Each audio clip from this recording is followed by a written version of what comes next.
for the SAC.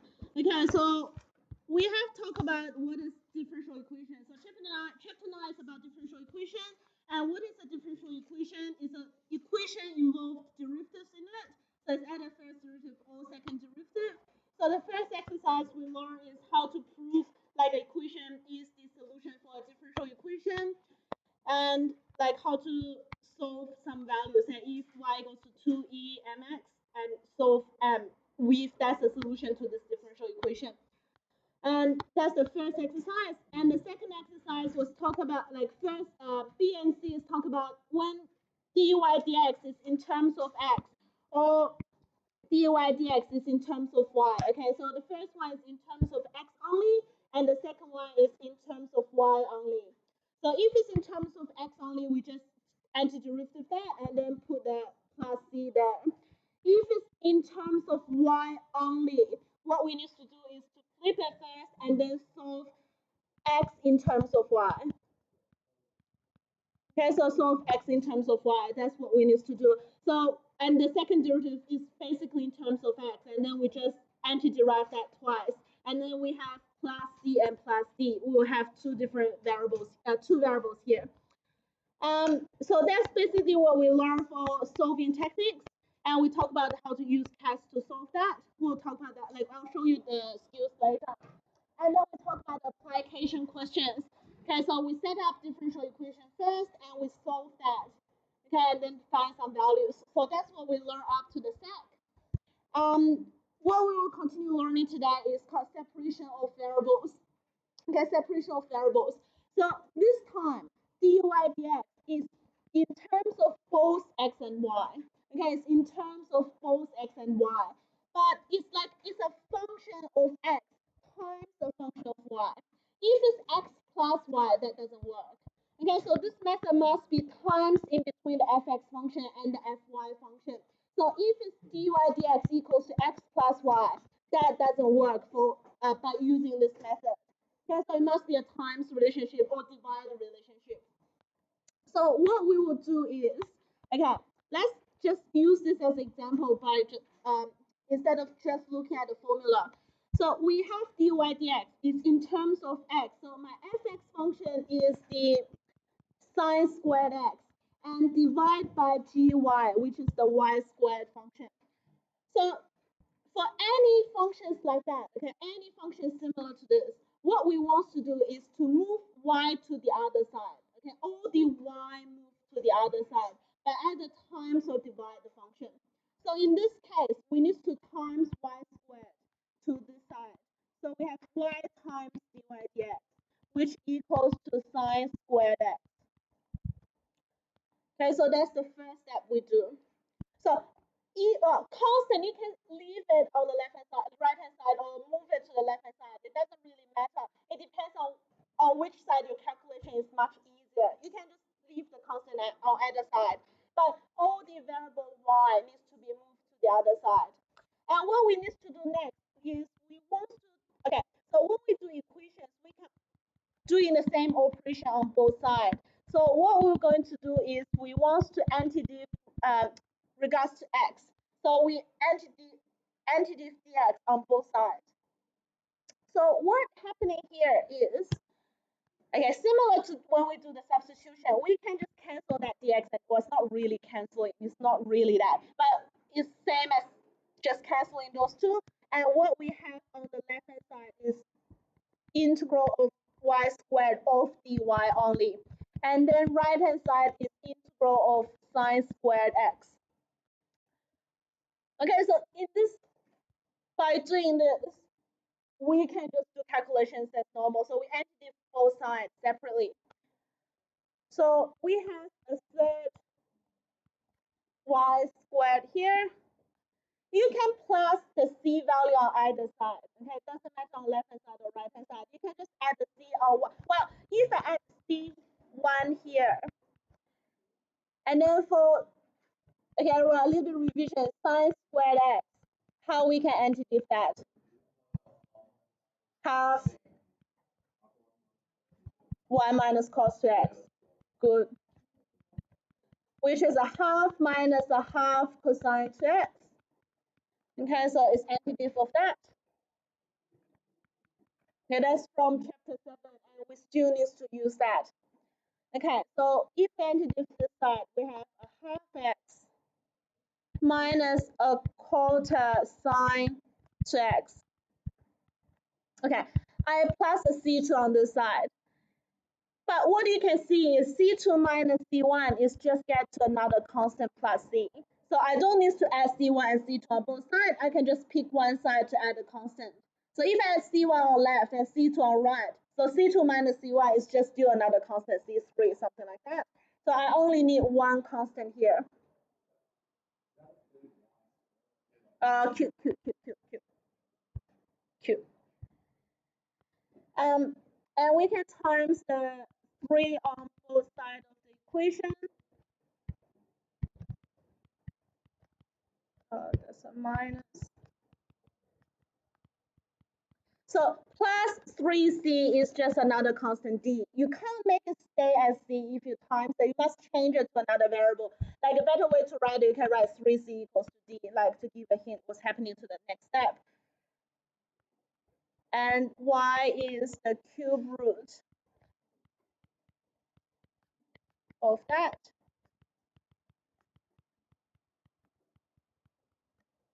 Okay, so it's the cube root of that. So that's y in terms of x. Do I have an initial? Yeah, I have an initial. So x equals to 0, y equals to 1. So that's 0, d must be 1. So y equals to cube root of d, and which gives you d equals to 1. And you can replace that back. Okay, so summarize again what we're trying to do in this question. We want to make everything involves y on the same side of the dy dx. And then the thing involves x on the right hand side, like the other side of the dy dx. And we can integral both sides. Okay, the y side is integral about dy, and the side with x is integral about dx.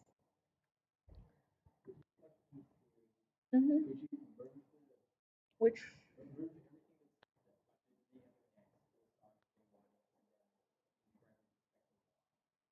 What do you mean again?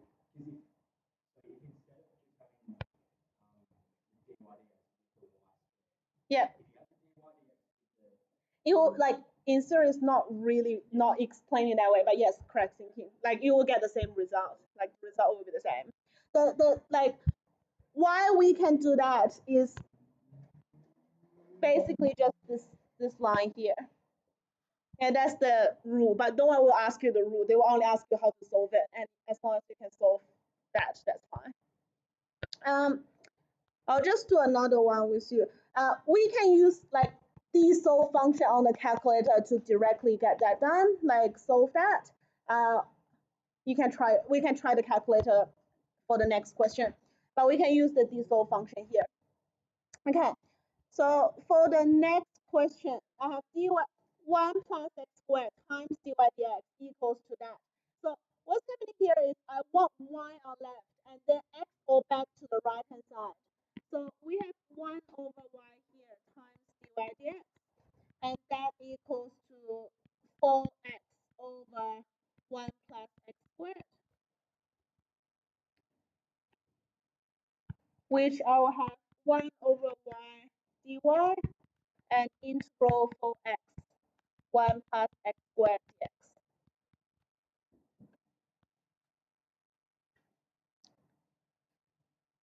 I will have log e absolute y on this side. What's the integral for the next one? That's not a 10. If it's not a constant on top, so it can't be 10.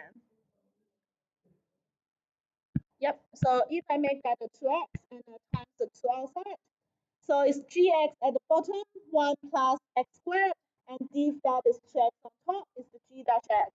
So it's 2 log e x squared plus 1 plus c.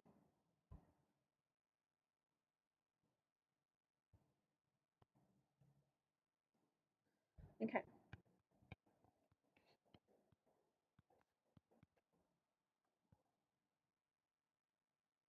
What I'll do here, okay, trying to think about the next step, what I'm doing. Log e of x squared plus 1 squared plus log e d. Why I want to change the value of c into log e d?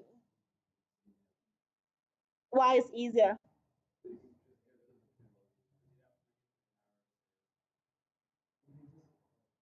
I can just equate because log plus log is times the two value inside, right? So C log ED will just be everything, like the range is R. So log ED can actually be any value. So there's no restrictions for the range of log ED. So you can actually get any value. So what we have is log EY equals to log E bracket D times X plus X squared plus 1 squared. So when I add to log, it's basically the times between them.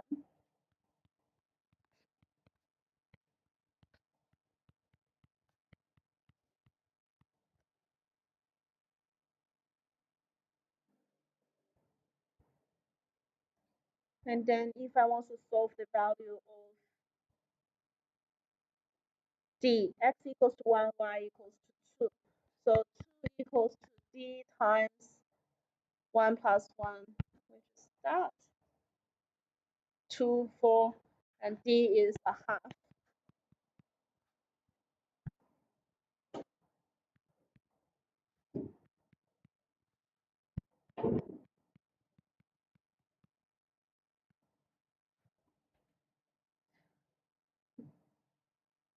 Okay, I get rid of the absolute value. Okay, I want to just talk a little bit about that. So if we can only pick one, well, if I have the plus minus, that's not a function anymore, right? It's just like plus minus will be one x value get two different y value. It's not a function.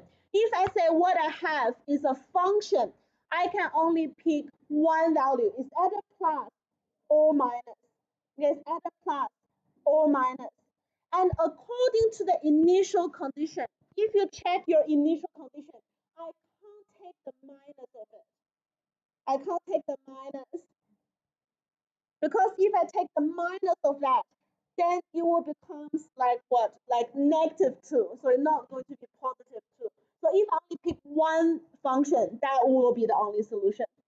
Yes, theoretically you can have the plus minus, but if you say there's a function and only pick one of the function and you use your initial condition, this is the only function you can give. Okay, this is the only function you can give. So you're not going to have the -1. You must have the positive because you will get a positive y. If you have the minus of the function, then everything will be negative. So everything will be negative. Then you won't have a positive too. So you either pick the positive or the negative. This is a very important skill for motion question because in motion question you have the plus minus after entities that you have absolute values. But for this motion, like say you can only pick one function. The motion can't be two different functions, like following two different paths. There's only one value, one function. Then your initial condition will decide whether to take the positive or the negative. Because your function you solve out needs to satisfy your initial condition. Say in this case, if I put the negative here, it's not going to satisfy my initial condition.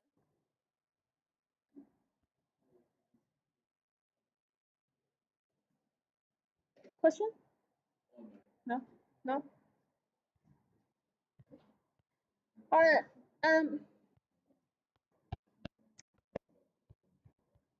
I'll just use test to solve the next one. Just show the test function again. Very, very important skill. Okay, so you need to know how to use dsolve. I think that's very, very, very likely to be your next SAC. Okay, so you need to know how to use your test to solve differential equation because you know, I think it's next term week 3 or week 4, something like that. You know, in your SAC, you might be asked to solve something do by hand. Like for example, in this SAG, all the sketching, you can't draw those sketchings without using a calculator. So it's testing and familiar context. Okay, so you need to know how to use calculator. So same as the DSolve, I can give you any differential equation which you can't solve by hand, but you can solve by calculator and you still can get values. So it's a very, very important skill. Okay, so use calculator here. Menu calculus. And then go D, which is DSolve, so differential equation solver.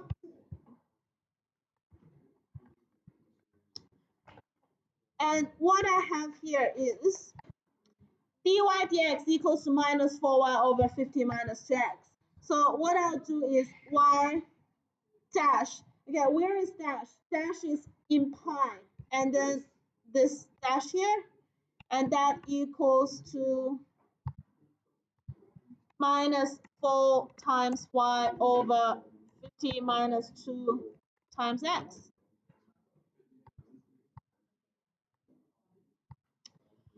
All right.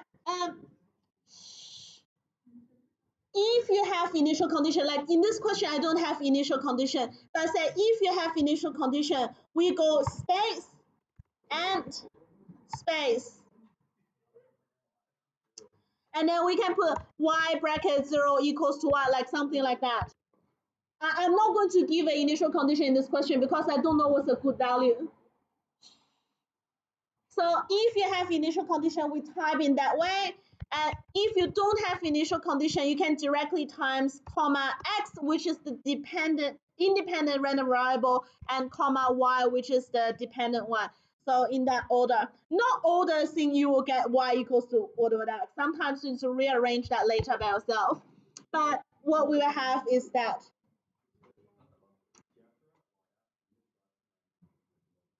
No.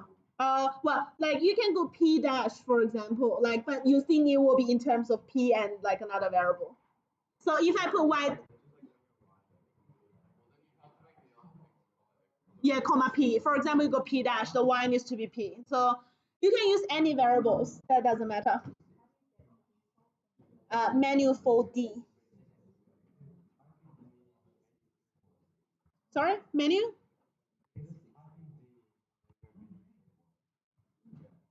D menu. Oh, D. Yeah. Okay. Yeah. D menu 3-1. Oh, you can get that as well. Well, that will be the general solution. That will be the general solution for the next question. Okay, so C1 is a constant, and we can solve the constant later, like by substitute the initial condition in. All right.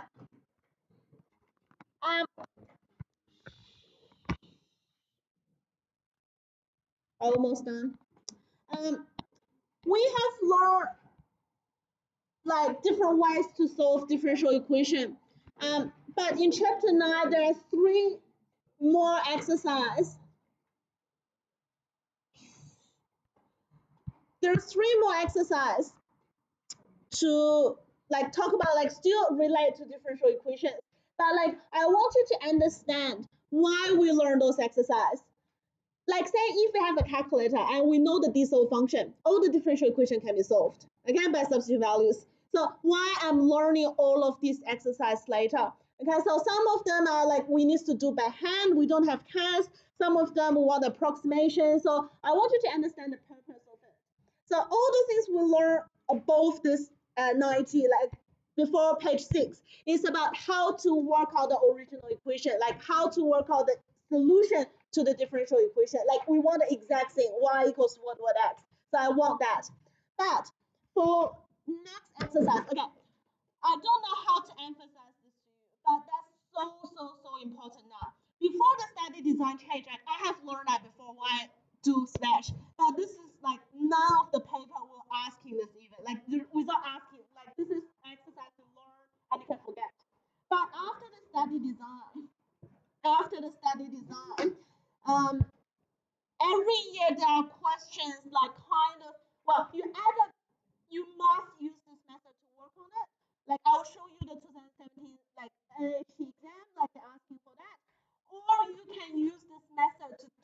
question easily and save a lot of time. Okay, so this becomes more and more important. And if you see all the practice papers, this is actually very easy. It's just like something like one line. But it plays a very important role and when you do a lot of solving. So I'll show you a couple of examples and make you have a feel of it and why we want to use it. This is either they make the format for you and you must use this, or you can use this method to get your calculation done really easily. Okay, so why we want to use definite integral to solve differential equation? In this exercise, okay, in this exercise, I don't need the equation. I don't want. I'm not in. I'll say I don't. I'm not interested in the equation, like the solution. Like I don't really want to know the equation. Like I don't care what's like say population time. I don't really care what's the population time equation. So all I want is the point. Find one y value. So you get exactly the same thing as before. So you will get your differential equation in terms of x. So you will get your like dy dx equals what? And you will have an initial point. Like you will give like a point, like to find the c. In this case, what we can do, like by using those two things, I can work out y equals to what x. I can work out the equation. But like the question, what is asking you is they don't care about the equation. They just care about when x equals to b, y equals to what. And basically, I just want a point. You can solve out the equation and sub x equals to b in, and then get a y value. Yes, you can do that, but that takes a bit time. Okay, if you don't have the calculator, or say the equation is quite long to write. So what we can do here is like, okay, so given those two conditions, and I want to know when x equals to b, y equals to what. Okay, I want to prove that. So the y value will equals to the integral of, this is the x value, is the given x value, and you plus the given y value. And this is the unknown value I want to work out. Okay, so b is the unknown, like when x equals to that, what is the y? I want to find the y value when x equals to that. So, and then it's integral of the derivative.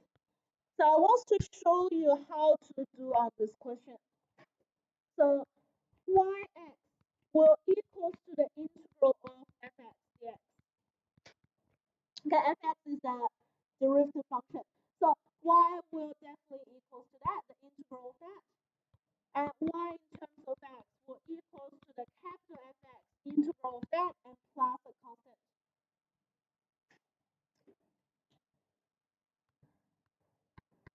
Set the point a comma b into yx to find c. Okay, so this is my integral. So c is the unknown value, and I want to work out the c value by substitute x equals to a, y equals to b in.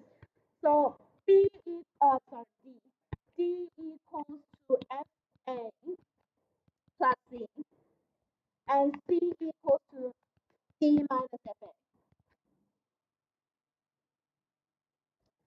So y in terms of x will be capital Fx plus d minus fa.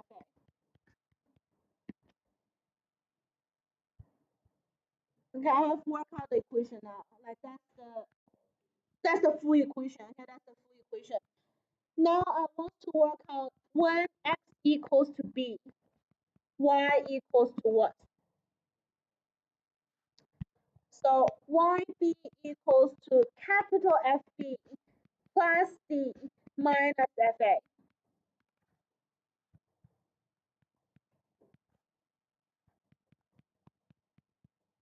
If I rearrange that, okay, like that, like just rearrange it like Fb minus fa. And you know from method, integral of capital F minus fa, or say the chapter 6 thing, that is just that. Okay, it's the definite integral. fb minus fa is the integral of a to b of lowercase fx. And that's how we get the equation above. That's how we get equation above. I don't care whether a is larger or b is larger. All I care about is the knowing value is at the bottom, and the value we want to find is on the top, and we add the y value. That's fine. You still leave it there. Like what you want to find is always on top, and what you know is always at the bottom. Doesn't matter. It will give you the correct y value because of this. Um, if you really interested why I said that, why I said this is so important, you must know this, why we can't avoid using it. You can go to search the 2017 Special Maths Exam 2 for AHT paper, the Northern Hemisphere one, and on page 17, question 3, that question forces you to use this formula.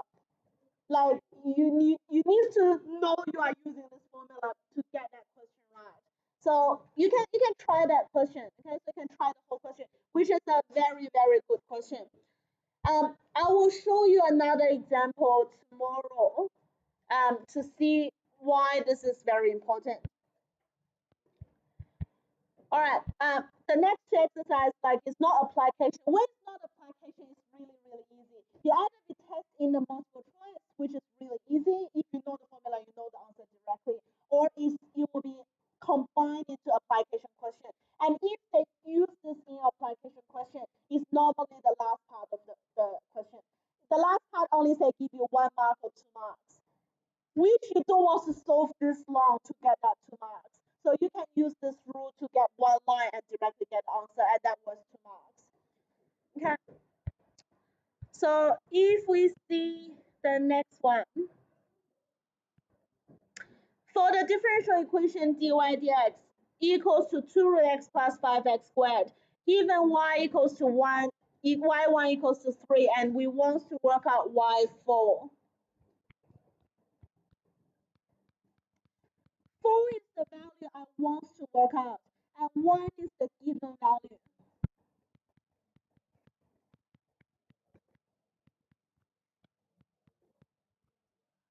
Okay, directly type that into the calculator. Sorry, what? 352 divided by 3. Okay, thank you. That's equal sign.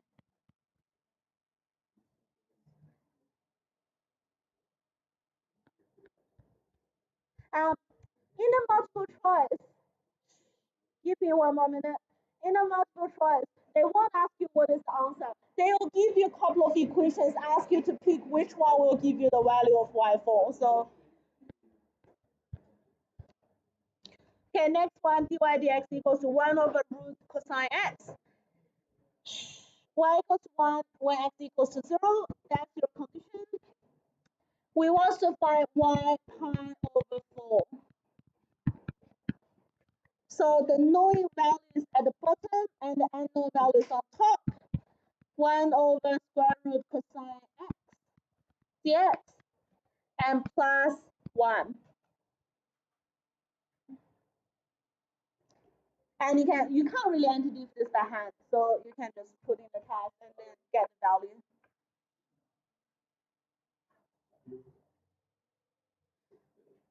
Right, I'll just stop here today. That's 2 exercises covered. Yeah, I will.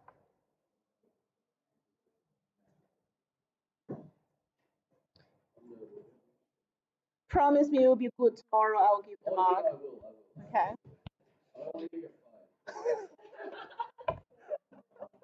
Thank you. All right. Oh, yeah. Sorry. Yeah, I will. Wait, where's my? Just wait a second. Where's my thing? Where? Yeah.